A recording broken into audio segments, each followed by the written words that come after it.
Hello, I'm AxelMC131 and welcome back to Behind the Blocks in Minecraft 1.11. And today we are back on the Salty Dog SMP for another, well, it's sort of an update, but it's also a showcase on a rather fun contraption that I put together for a practical purpose, I should point out.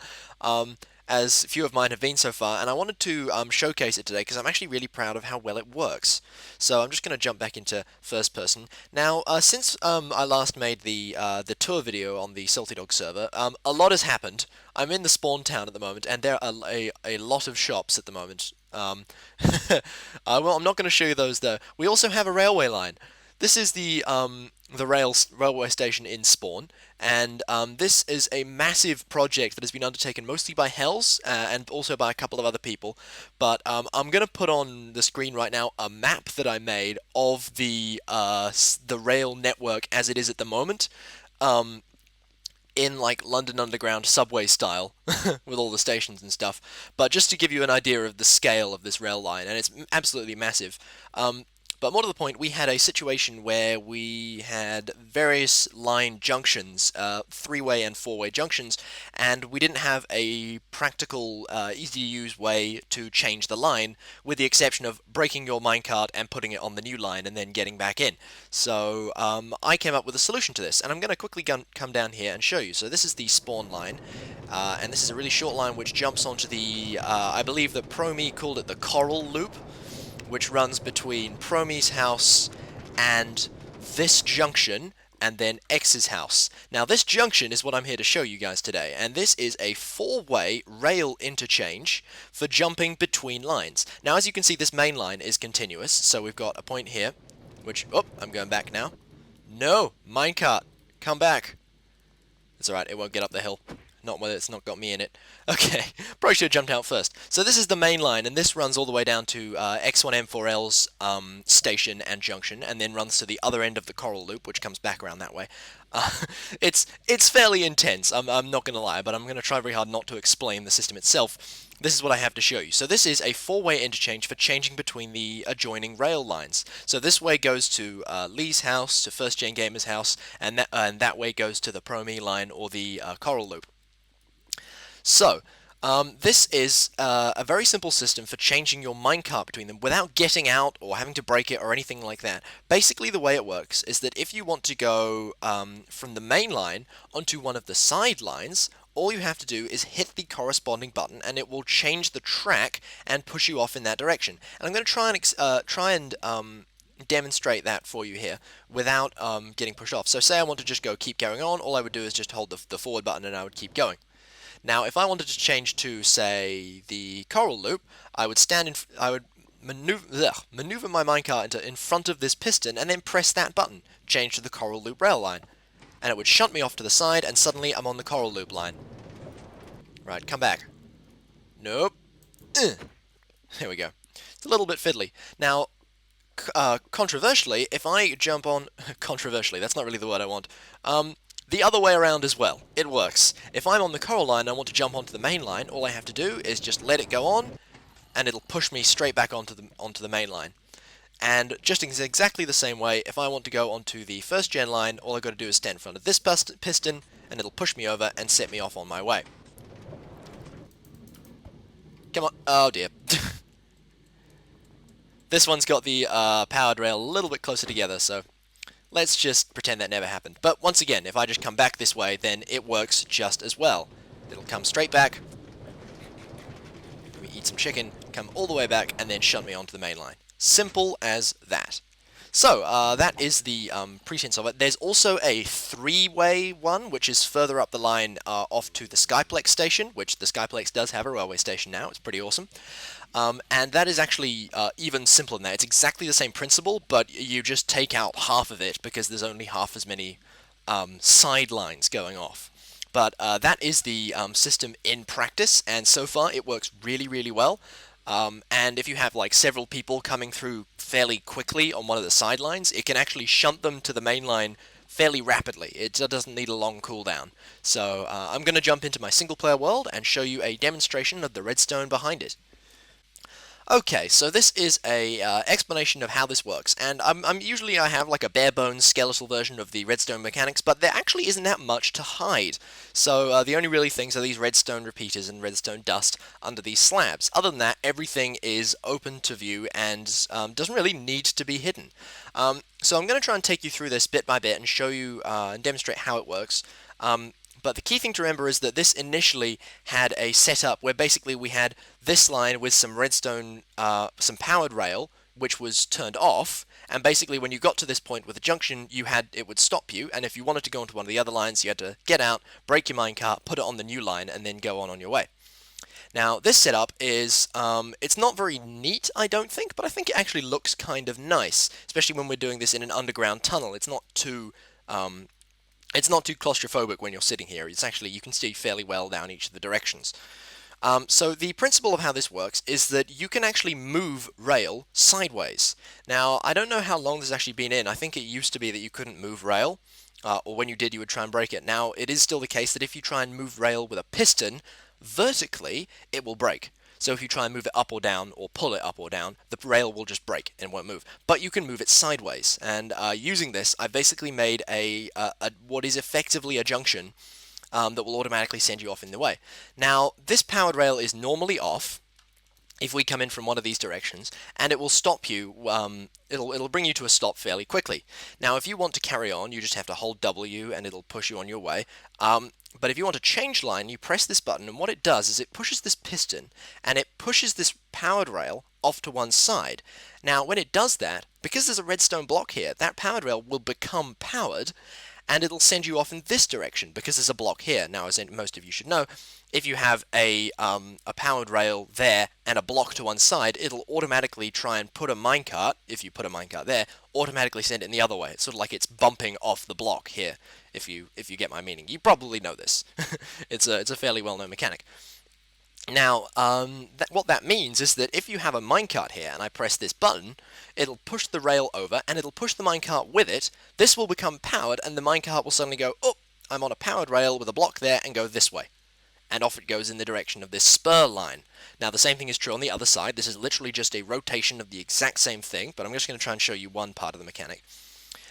So if you were coming down from the sideline, this is if you're coming the other way, when you come down from here, there's actually a detector rail, and that powers a redstone dust here and 2 redstone repeaters at their maximum delay. Now, you don't have to have these buried, you could have these on the surface layer here, but I like to hide this sort of stuff just because it looks a little nicer. I don't mind pistons and things being exposed, and they need to be exposed here. You can't get away without it.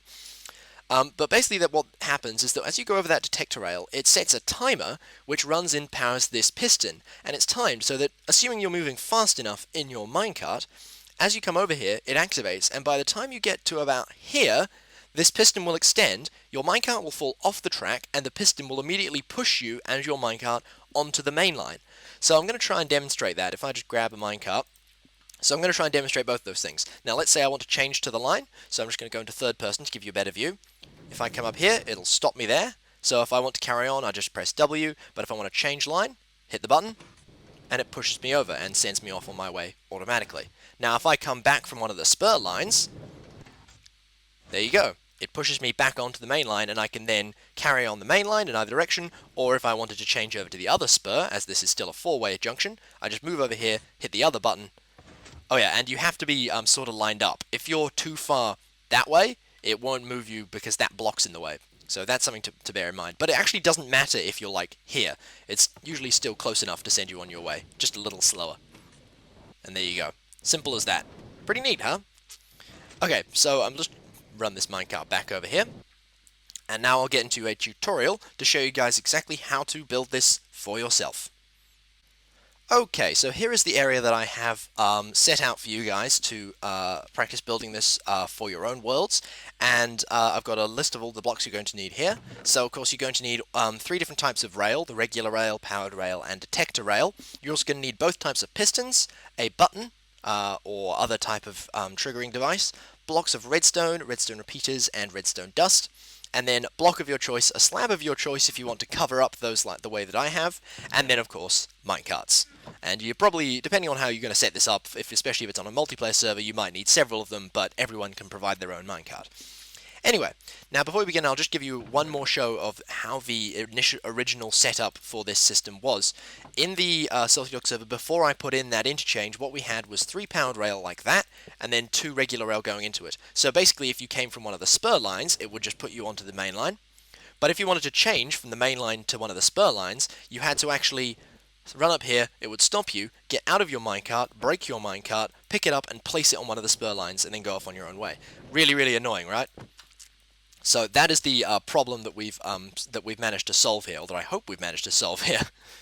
I don't know if we've actually managed to solve it in the best way, but I think it's pretty good. Anyway, we're going to grab our blocks, and we're also going to grab a redstone block and both pistons to start with. So let's just get the... We can actually leave those blocks as these rail as they are, because this is the setup that we're going to want. Keep in mind, whichever your main line is, I'm assuming, by the way, that for this interchange you will have a main line that runs straight through, and 2 spur lines. Obviously, if your setup's got a main line that comes in and then 3 spur lines or secondary lines that come off it, then you can just say, oh yeah, if you want to go to this line, you have to press the button and stuff. But if you've got, say, a main line that people are going to be mostly going through, then make that one this straight one that doesn't break with the redstone rail here. I hope that makes sense. I don't think it made sense. You'll understand it. You'll understand why. It's probably common sense why that's there. Okay. But all we're going to need now is we're going to need to put some redstone blocks down. Now, we're going to start by doing one for one side, and we're going to need a sticky piston and a regular piston for each one. Now, I want you to bear in mind where this is. So this is our frontmost redstone block. Let's say that we're coming from this way, and we're going to change onto that rail. So what we need to do is we need to have this powered rail move to here. So what we're going to do is we're going to put a sticky piston there, and we're going to put a regular piston 2 blocks over facing back into it. So we've got a space there. Now before we do anything else, we want to put a block of redstone in this space here, so that when this powered rail is moved onto that block, it actually becomes powered. So once we've done that, all we need to do is actually power the this end of the piston. So we're going to grab our building block, and we're going to grab a button, and we're just going to go a couple of blocks up. You can actually have this oriented in a different way. We've got it in a couple of different ways on the server at the moment. And basically just put a button somewhere that's easy to access. Bear in mind, when you're testing this, you'll figure this out. It has to be easy to access from here to push you and that rail onto this side of the rail. And you'll notice that the first time you hit that button, this rail will automatically change to being curved, and it won't go back. Now, the next thing you need is a buffer at the other side, and this will basically stop you from flying off too far, and also make sure that you go in the right direction once it rejoins you back onto the main rail. And you're just going to put a block there, and that'll stop you from just staying still when it shunts you onto the spur line. Now for coming back from the spur line and jumping onto the main line, we're going to need some other blocks. We're going to need our redstone repeater and our redstone dust, and we're also going to need our detector rail. Now I want you to see this corner block. So once you've got this set up, you should have this turning rail. You're going to go 1, 2, 3, 4. That 4th one there is going to be a detector rail. Okay? So you should have 3 straight rail and then a curve rail in the middle there. So that's going to be our detector rail. We're going to take this block and we're going to go 1 down from here, assuming you want to hide this. And we're going to put alongside this detector rail a redstone dust, and then 2 redstone repeaters facing into the block under that piston, and set them to their maximum delay. Now you can change the timing of this if you want. This is fairly well timed, so that if you're coming in at a fairly high speed on a minecart, it will shunt you over the moment you arrive here. But if you don't trust it, or if you're on a laggier server that might not pick it up, then you may want to extend that delay. So all you'd need is just to bring a longer redstone repeater line around for a longer delay. Now, believe it or not, if we just grab our little covering block, that is actually it for a 3-way junction. So what this does at the moment is ignores this spur line completely. So if we currently remove that, this is what I have for a 3-way junction, and it works in exactly the same way. We have a main line and a spur that you can jump onto or off from with the greatest of ease. Now, all you have to do to make it a 4-way junction is literally replicate this. You can actually see that it stops here and is mirrored across this spur line. All you have to do is just take this and rotate it round to the other side and do exactly the same thing. So look at how this is placed, and we're going to start building this on the opposite side. So redstone block there, sticky piston there, regular piston there. We're going to grab our building block here. We're going to go 2 up from there, 1 there. Grab our button there. And then we're going to grab our redstone dust and our other block there. For our floor block, we're going to go 1, 2, 3. Whoops. 1, 2, 3 underneath, redstone dust, repeater, set those to their maximum delay. Put in your detector rail, and then cover them over if you so desire. That's it, believe it or not. That's actually it. It's actually really quite simple, isn't it? So now, of course, you can once again test this. You can see how this normally will just go straight onto there. All you have to do is hit that button, and it'll change to being a curved rail.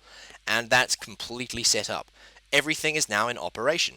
So if we just dump all this stuff back in here, whoops, apparently I have 2 redstone dust now, and we grab a minecart, then you'll be able to see that this now works. So we're jumping in from one of the spur lines.